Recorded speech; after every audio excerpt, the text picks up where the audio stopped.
Sarah, how are you? The funeral you held for your mother was lovely. It must have been a lot to deal with in such a short time. I'm sure she would have been very happy with it.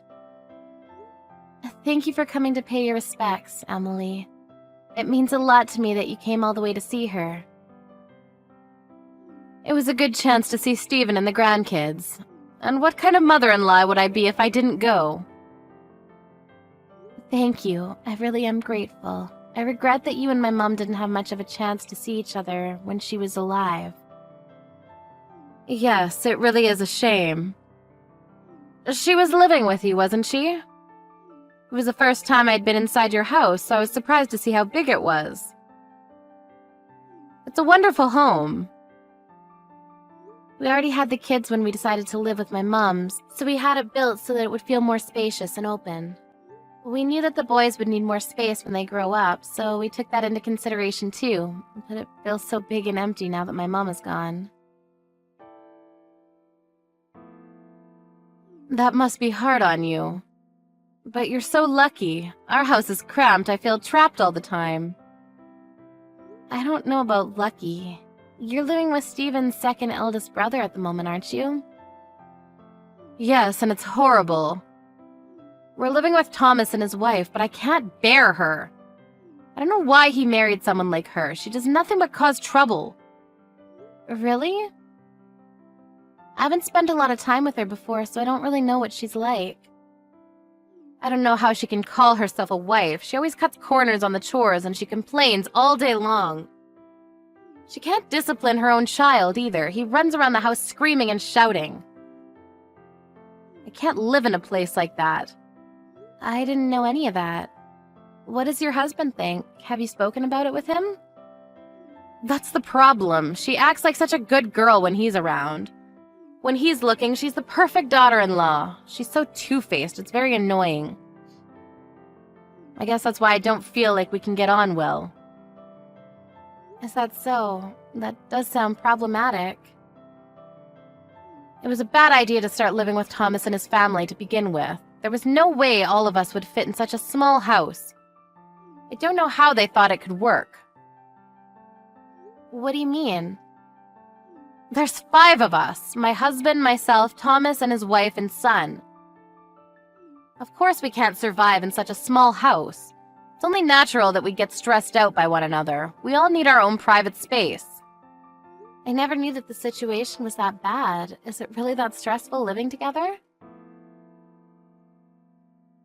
Of course, I'm fine with living with Thomas since he's my own son, but I don't like that woman. She irritates me to no end. Every day there's something new to be annoyed about because she's so noisy about every single little detail. She won't even wash my or my husband's laundry with their families and expects me to do it by myself. Can you believe that? There's no point in living with them if she doesn't do anything for us. We're letting her live with us, so she should be a little more grateful. It's your husband's house, but I heard that Thomas and his wife are paying the gas and electricity bills, aren't they? It's not just the gas and electricity. They're paying for the groceries and other things, too. We provide the house and shelter, so the least they can do is pay for all the necessities. My son and his wife are paying for everything at the moment. That must make it much harder to mention that you're not happy with their attitude. I wonder what you could do. I was wondering about that, too. And I realized when I went to visit yesterday for the funeral, with your house being so big, maybe it would be a better idea if my husband and I moved in with you and Stephen. Don't you think that's a wonderful idea? That way we can spend more time with the grandkids, too. We hardly ever see them. Excuse me? My husband and I could move in with you. You've got plenty of space now that your mother's gone. You were saying how it feels big and empty earlier. I'm sure Stephen would be happy with that. I don't think that's the problem. First of all, we only just had the funeral. We built this house with the intention of living with my mom, so it's filled with memories of her. And we've already discussed this before with Stephen and your husband. I remember that we all decided that we wouldn't move in together, and that you would move in with one of Stephen's brothers instead. So you don't mind living with and taking care of your own mother, but you don't feel any obligation towards your in-laws? Do you have a problem with living with me and my husband? Like I said, I didn't decide that alone. I didn't mean anything by it, but my mother did put a lot of money into building this house too. So she had every right to live with us. She's gone now, but the kids will be getting much bigger from now on, so Steven and I have already made up our minds that we'll stick with the first decision and not live with you both. I'm sorry if I've made you feel unwelcome, but that's just what we've decided. And what would you do about your current house? Are you going to give it to Thomas and his wife? I don't want to give them our house, but your house is much bigger and it's new too. It'll be much easier for us to live in. I think it's a good idea for us to move in with you and Steven. I'm really sorry, Emily, but I don't think that's possible. Living together will be a bit difficult for a lot of reasons. Why? What's the matter? What reason could you have to not live with us? Haven't you already spoken to Steven about this? Steven himself was saying that he didn't want all of us to live together. He was quite insistent on it. He always said that he didn't want to live together with his parents. This is why I have problems with you all. All 3 of the daughter-in-laws I have, and not one of them is respectful towards me. There's always one of you saying something insensitive like that. I thought that you were better than the other 2, but you're just the same.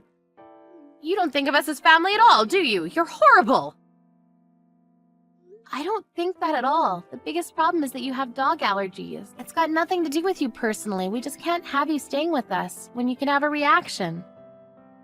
We have 2 dogs, so it really isn't possible for you to stay with us. That's why Steven was so adamant about not living together. We've already gone over this before. I was fine yesterday, so there's no problem anymore. That was because we had the dogs stay with a friend yesterday while we had the funeral. We didn't want them causing trouble, and we knew you were coming, so we took precautions.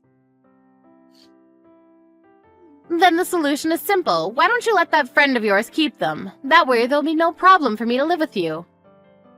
I'm sorry, what? You want us to just give up our dogs? Your husband's parents should be more important than some stupid dogs. Are you being difficult on purpose? If you want to keep your dogs, then you're just being selfish. Why don't you understand that you should prioritize us over everything? Please stop. I've had enough of your ridiculous comments. We won't let you live with us, and that's final. Do you realize that it's not your daughter-in-laws that have the problem, but you yourself? I know that you were living with Keith, your eldest son, until a few years ago. I also heard that you had problems with his wife, too. And that they had to go live elsewhere because of the stress she suffered. They moved out because they didn't want to live with you anymore. That wasn't my fault. You can't blame me for that. That was all her fault. She was flirting with my husband and trying to use him. I just made it clear that there are things she shouldn't do. On top of that, she didn't pay for anything when she first was living with us. She was asking us to pay half of the groceries and pay for half of the bills, just like Thomas's wife. I couldn't believe what I was hearing. She was requesting that we pay for things, even though we were letting her live in our house. It's not like she lacked the money. Both her and Keith were working. She could have paid for everything, but no, she was audacious enough to ask us to pay for half. I think that's normal. I don't understand what you're complaining about. Pardon? If you're going to live together, then it's only a matter, of course, that everyone puts some money forward.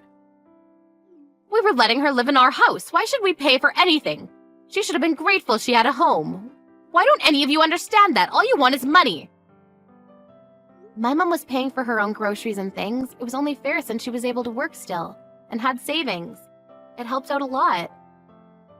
She paid part of the cost of building this house and bought her own furniture instead of asking us to buy things she wanted. I don't care what your mother did, and Thomas is fine with paying for everything. Keith and his wife should have done the same. They're the ones being unreasonable. I heard that your husband is paying part of the bills at the moment. What are you talking about? Didn't you know? Because of the trouble you had with Keith and his wife, your husband's been paying for half of the bills and the groceries in secret. He's been handing it directly to Thomas. I didn't know that. Nobody told me anything about that. Why would he do that behind my back? He was apologizing to your son's wives on your behalf.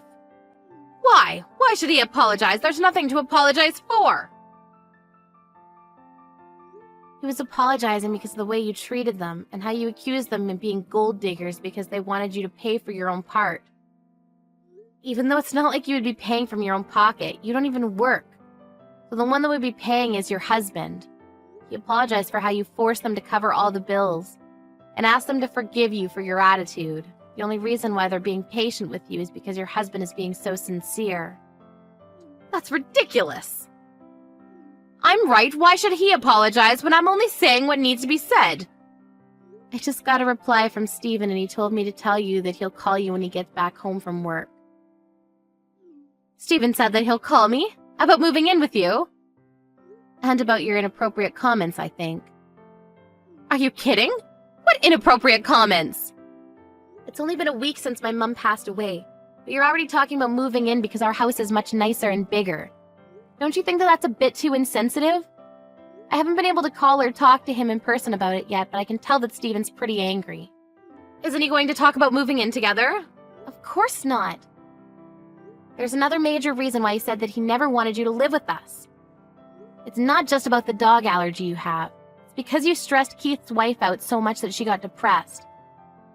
I haven't done anything like that. Whatever happened to that woman was her own fault. Day in, day out, whenever you saw her, all you did was complain about the things she did. You talked loudly about her behind her back and didn't give her a moment of peace. Even though she was working full-time, she still pulled off doing all the chores, cooking, grocery shopping, all because you complained that she wasn't doing enough. She worked so hard to get you to like her, but nothing worked. I heard that you often threw away the dinners that she made for you and cooked your own. No wonder Steven doesn't want you to live in the same house as me. I was still young back then, I couldn't help it. That's your excuse for driving a person to depression? Do you really think that that's acceptable? It's about time you answered for what you've done. What are you talking about? Is anyone at home with you today? Now that you mention it, it seems awfully quiet. Thomas's wife and his son are always so noisy, but I don't hear anything. I wonder if they've gone out. What about someone much closer to you? Someone much more important? Wait, I don't think my husband is home. I'm completely alone. Do you know where Richard is? He hardly ever goes out this late. What's going on? I hate to be the one to tell you, but your husband and Thomas's family have decided that they're going to move out. What? I don't understand. We have a home right here. It's small, but there's no need to buy another place. My husband and I can move in with you and everything will be perfect. They say that they're going to move into a bigger apartment, just the four of them. You can't be serious. I haven't heard anything like that. I don't think they've told you. What am I supposed to do? Where do I go? The people you consider noisy have moved out for you, so you can stay in the house you've always lived in. Legally, it's your husband's, but if it's you by yourself, I'm sure it'll feel much bigger.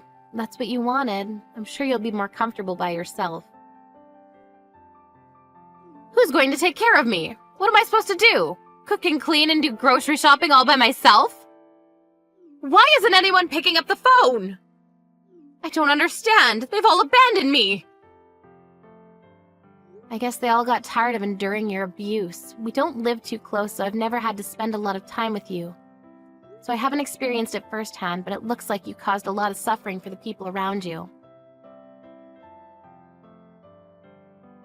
And since you have no consideration for the fact that I'm currently in mourning, I can only think that you're as self-centered as I've heard. I can empathize, but I can't imagine how your other sons' wives must have felt with you in their homes. It's unpleasant just thinking about it, so I think I'd like to keep my distance as well. I found divorce papers on the living room table. Sarah, what should I do? How can I make them come back? I can't do anything by myself. I think you should give your husband the divorce and let them live in peace.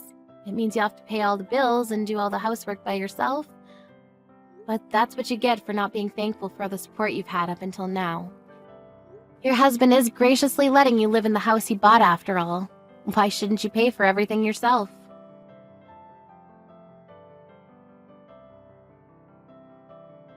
Thomas and his family moved out with Richard into an apartment, leaving Emily alone in her husband's house. The apartment they moved into wasn't as big as their old home, but they were able to live in peace and stress-free. So they all got on well and took care of one another. On the other hand, Emily had no choice but to divorce her husband at a late age. She tried begging Stephen and Keith for help, but her eldest son had already had enough of his own mother after she caused his wife to get depression and had cut ties with her a long time ago. He didn't answer any of her calls or her pleas for help. Stephen was furious with his mother after he found out how insensitive she had been towards his wife and told her to never call them ever again. Because of her own actions and her attitude towards the people that loved her, Emily ended up living a solitary life.